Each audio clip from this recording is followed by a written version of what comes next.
लोग हमसे अलग अलग प्रकार के साधनात्मक प्रश्न करते हैं और यह भी पूछते हैं कि अमुक अमुक ग्रह, अमुक अमुक कठिनाइयाँ जीवन में आई हैं,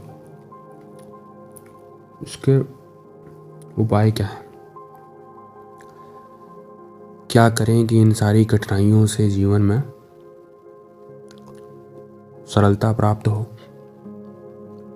उन सभी को हमारा एकमात्र उत्तर, या आप यह कहें कि सार यही है कि एकमात्र भगवान की शरणागति ग्रहण कर उनके द्वारा प्रदत्त जो मार्ग है उनका अनुसरण करके ही आपको आपके जीवन में प्राप्त जितनी विषमताएं हैं, जितनी कठिनाइयां हैं, उन सभी से पार अथवा उनका हल प्राप्त हो सकता है। इसके अलावा कोई अन्य मार्ग नहीं।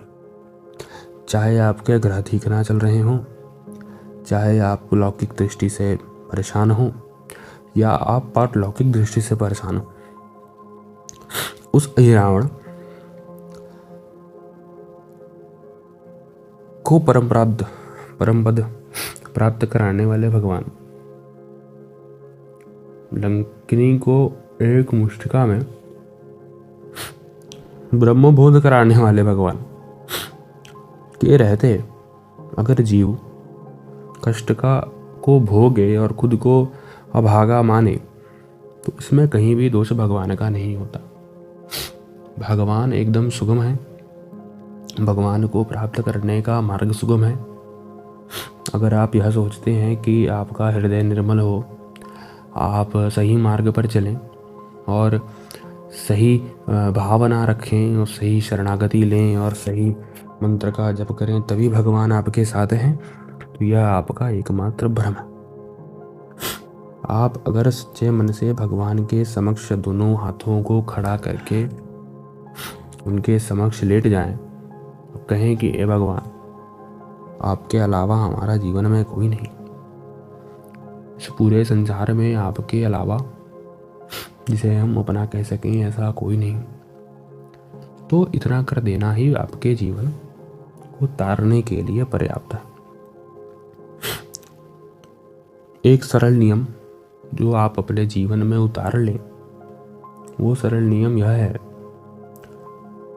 कि बिना भगवान को भोग लगाए आप भोजन ग्रहण ना करें दोनों टाइम। केवल इतना सरल नियम अपने जीवन में उतार देने के बाद स्वयं ही साधना होने लगेगी, स्वयं ही आपके जीवन में अनुशासन आएगा, डिसिप्लिन आएगा और स्वयं ही आप सही मार्ग पर चलने लगेंगे। क्योंकि भोजन तो आप करेंगे, जीव है, खाएगा तो जरूर। तो जब आप अपनी आकांक्षाओं से, अपनी पूर्ति हेतु, अपनी कामनाओं को भगवान से जोड़ देते हैं, तो भगवान की साधना भी हो ही जाएगी। बस से अधिक साधना करनी हो तो साधनाएं बहुत हैं, परंतु प्रारंभिक हेतु भगवान की शरणागति लें, भगवान को अपना माने और यह कार्य करें। सीताराम।